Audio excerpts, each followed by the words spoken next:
एक राजा था जिसका नाम वीर प्रताप था। उनके जीवन में सभी सुख थे। राज्य का कामकाज भी ऐशो आराम से चल रहा था। राजा के नैतिक गुणों के कारण प्रजा भी बहुत प्रसन्न थी और जिस राज्य में प्रजा खुश रहती है वहाँ की आर्थिक व्यवस्था भी दुरुस्त होती है। इस प्रकार हर क्षेत्र में राज्य का प्रवाह अच्छा था। इतने सुखों के बाद भी राजा दुखी था क्योंकि उसकी कोई संतान नहीं थी। यह गम राजा को अंदर ही अंदर सताता रहता था।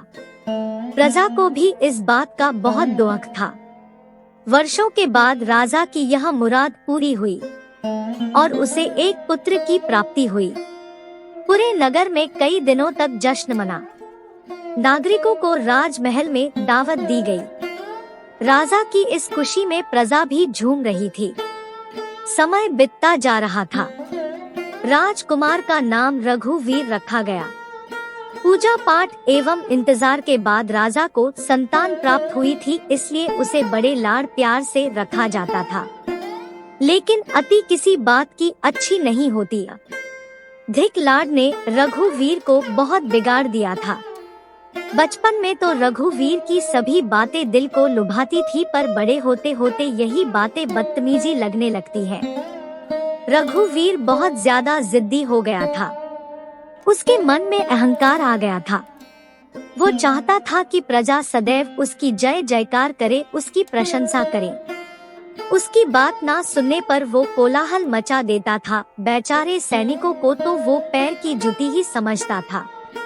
आए दिन उसका प्रकोप प्रजा पर उतरने लगा था। वो खुद को भगवान के समान पूजता देखना चाहता था। आयु तो बहुत कम थी, लेकिन अहम कई गुना बढ़ चुका था। रघुवीर के इस व्यवहार से सभी बहुत दुखी थे। प्रजा आए दिन दरबार में रघुवीर की शिकायत लेकर आती थी, जिसके कारण राजा का सिर लज्जा से झुक जाता था। यह एक गंभीर विषय बन चुका था। एक दिन राजा ने सभी खास दरबारियों एवं मंत्रियों की सभा बुलवाई और उनसे अपने दिल की बात कही कि वे राजकुमार के इस व्यवहार से अत्यंत दुखी है। राजकुमार इस राज्य का भविष्य है। अगर उनका व्यवहार यही रहा तो राज्य की खुशहाली चंद दिनों में ही जाती रहेगी। दरबारी राजा को सांत्वना देते हैं और कहते हैं कि आप हिम्मत रखें, वरना प्रजा निसहाय हो जाएगी। मंत्री ने सुझाव दिया कि राजकुमार को एक उचित मार्गदर्शन एवं सामान्य जीवन के अनुभव की जरूरत है। आप उन्हें गुरु राम जी के आश्रम भेज दीजिए। सुना है वहाँ से जानवर भी इंसान बनकर निकलता है। यह बात राजा को पसंद आई और उसने रघुवीर को गुरु जी के आश्रम भेजा। अगले दिन राजा अपने पुत्र के साथ गुरु जी के आश्रम पहुँचे। राजा ने गुरु राम जी के साथ अकेले में बात की और रघुवीर के विषय में सारी बातें कही। गुरु जी ने राजा को आश्वस्त किया कि वे जब अपने पुत्र से मिलेंगे तब उन्हें गर्व महसूस होगा। गुरु जी के ऐसे शब्द सुनकर राजा को शांति महसूस हुई और वे सहर्ष अपने पुत्र को आश्रम में छोड़कर राजमहल लौट गए। अगले दिन सुबह गुरु के खास चेले द्वारा रघुवीर को भिक्षा मांगकर खाने को कहा गया, जिसे सुनकर रघुवीर ने साफ इनकार कर दिया। चेले ने उसे कह दिया कि अगर पेट भरना है तो भिक्षा मांगनी होगी और भिक्षा का समय शाम तक ही है, अन्यथा भूखा रहना पड़ेगा। रघुवीर ने अपनी अकड़ में चेले की बात नहीं मानी और शाम होते होते उसे भूख लगने लगी, लेकिन उसे खाने को नहीं मिला। दूसरे दिन उसने भिक्षा मांगना शुरू किया। शुरुआत में उसके बोल के कारण उसे कोई भिक्षा नहीं देता था, लेकिन गुरुकुल में सभी के साथ बैठने पर उसे आधा पेट भोजन मिल जाता था। धीरे धीरे उसे मीठे बोल का महत्व समझ आने लगा और करीब 1 महीने बाद रघुवीर को भर पेट भोजन मिला, जिसके बाद उसके व्यवहार में बहुत से परिवर्तन आए। इसी तरह गुरुकुल के सभी नियमों ने राजकुमार में बहुत से परिवर्तन किए, जिसे राम जी भी समझ रहे थे। एक दिन राम जी ने रघुवीर को अपने साथ सुबह सवेरे सैर पर चलने कहा। दोनों सैर पर निकल गए। रास्ते भर बहुत बातें की। गुरुजी ने रघुवीर से कहा कि तुम बहुत बुद्धिमान हो और तुममें बहुत अधिक ऊर्जा है, जिसका तुम्हें सही दिशा में उपयोग करना आना चाहिए।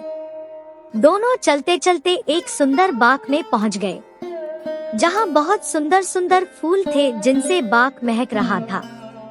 गुरुजी ने रघुवीर को बाग से पूजा के लिए गुलाब के फूल तोड़ने कहा। रघुवीर झट से सुंदर सुंदर गुलाब तोड़ लाया और अपने गुरु के सामने रख दिए। अब गुरुजी ने उसे नीम के पत्ते तोड़कर लाने कहा। रघुवीर वो भी ले आया। अब गुरुजी ने उसे एक गुलाब सूंघने दिया और कहा, बताओ कैसा लगता है। रघुवीर ने गुलाब सूंघा और गुलाब की बहुत तारीफ की। फिर गुरुजी उसे नीम के पत्ते चखकर उसके बारे में कहने को कहा। जैसे ही रघुवीर ने नीम के पत्ते खाए, उसका मुंह कड़वा हो गया और उसने उसकी बहुत निंदा की और जतर कतर पीने का पानी ढूंढने लगा। रघुवीर की यह दशा देख गुरुजी मुस्कुरा रहे थे। पानी पीने के बाद रघुवीर को राहत मिली। फिर उसने गुरुजी से हंसने का कारण पूछा। तब गुरुजी ने उससे कहा कि जब तुमने गुलाब का फूल सूंघा तो तुम्हें उसकी खुशबू बहुत अच्छी लगी और तुमने उसकी तारीफ की, लेकिन जब तुमने नीम की पत्तियां खाई तो तुम्हें वो कड़वी लगी और तुमने उसे थूक दिया और उसकी निंदा भी की। गुरुजी से नंदन को समझाया, जिस प्रकार तुम्हें जो अच्छा लगता है तुम उसकी तारीफ करते हो, उसी प्रकार प्रजा भी जिसमें गुण होते हैं उसकी प्रशंसा करती है। अगर तुम उनके साथ दुर्व्यवहार करोगे और उनसे प्रशंसा की उम्मीद करोगे तो वे यह कभी दिल से नहीं कर पाएंगे।